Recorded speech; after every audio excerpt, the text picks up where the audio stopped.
What is up guys, you're watching Gator RC and today we're talking about my filming gear.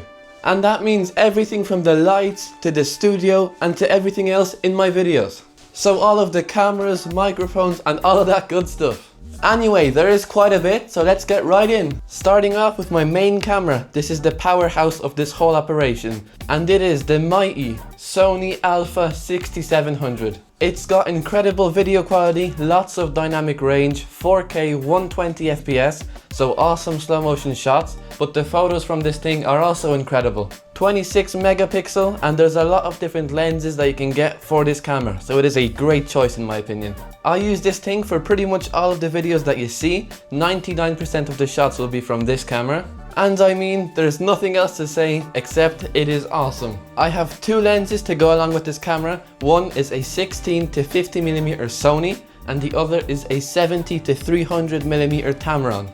Both lenses are super sharp and crisp and they just look great. I especially love the Tamron lens because it's got such a wide zoom range. I can use it for nature photography, for these videos, and just for pretty much everything. The camera cage on this camera is a Pulu's cage along with a top handle, so it's way easier to pick up and carry around. I also have a phone mount. This just helps out to actually frame my shots. Last two things left is this fan for the back of the camera if it ever overheats, and a variable ND filter from K&F Concepts. Next up is camera B, which is my spare camera.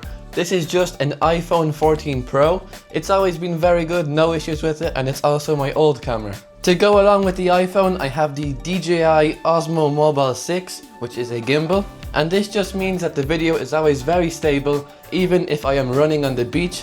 And yeah, in my opinion, this is a must-have if you're using your phone.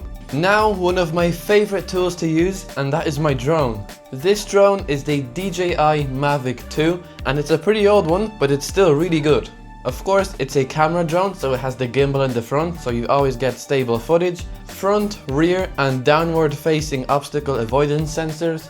And if you're wondering why it's red, well that's just because I put on reflective tape because this scares the birds away. So I have never had any bird attacks on my drone because of this tape. And I also got the drone with a DJI Fly More combo, so I get the 2 spare batteries, I get some ND filters, a load of spare propellers, and the controller that you mount your phone to. This drone is absolutely perfect for what I do. It handles all of my needs. If I need to go chase a car over the beach and go really fast and low, this is what I use. If I need to have a slow, calm opening scene of a new location, this is also what I use. This is just a tool for everything.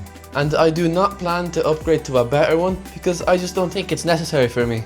Next up is a really important part of my setup, and that is the action cameras. I have two action cameras. They are both DJI. One is a 360 camera, so that is the DJI OSMO 360, and the other one is the DJI Action 2. Let's start off with the Action 2. I love the modular design of this camera. It is really small, and the fact that you can detach the battery bank from it, I mean, that is just awesome. It works so well. I can put the top part onto the car, get some awesome POV shots like these from the drift car. I mean, that shot is just awesome. Then if it runs out of battery, I can plug it into the power bank, transfer files, and do whatever I want pretty much. I also have a few waterproof cases and some accessories for the camera. It can shoot 4K 120 frames per second, which is just unmatched for something in this size. Overall, a lot of the shots in an action video from me would be from this camera, so it is very important. The 360 camera is still pretty new to me, but I have to say it is really cool. It shoots in 8K 50 frames per second. That basically means that it stitches both of the images from the two lenses together, and you get like a 360 sphere, and you can just choose what you want in frame after. So this allows me to get some awesome shots like this, especially on the Arma Kraton. I mean, these are just really good, and it's really enjoyable because I don't have to set anything up. I just plop the camera on and choose what I want in frame later. It also has lots of internal storage and a very long battery life, so there's no worry about it.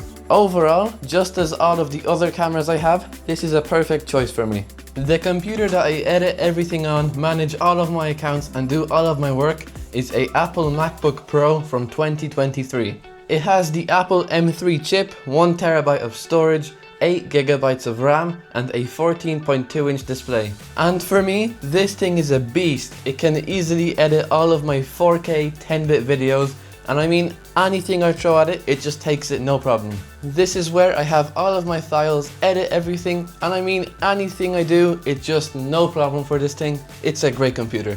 For my audio, I use the DJI Mic 2. It is a great system, very quick to set up and always connects perfectly. It did actually take me really long to get the perfect settings for the sound, and I don't think I have them yet, but I'm getting closer. You're always learning something new, and I'm still on the road to get the perfect audio, but I think every video I'm just a little bit closer. Now for my camera bag.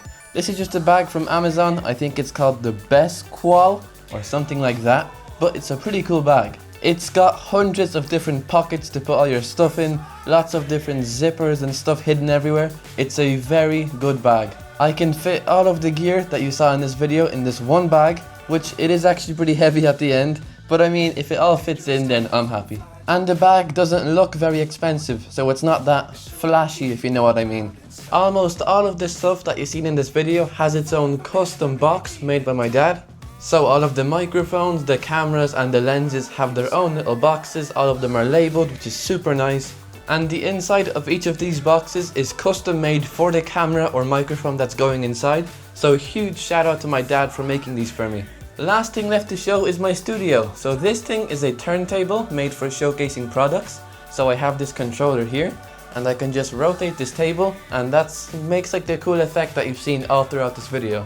I have two lamps, both from a company called eMart, and these are really cool because I can use this controller to control the temperature, brightness and all that good stuff.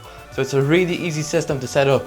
The background in the studio is just like a roll down blind, and it works perfectly because when I do need it, I can just put it down, and when I don't, I can hide it up and you could never tell that there is one there.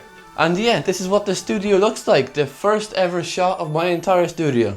So then, for this video, I think that has to be all. I have shown everything I have, everything I use. I hope you enjoyed it. If you did enjoy it, maybe you should consider subscribing or leaving a like down below. But for now, that's all. Thank you guys so much for watching, and I'll see you all next time.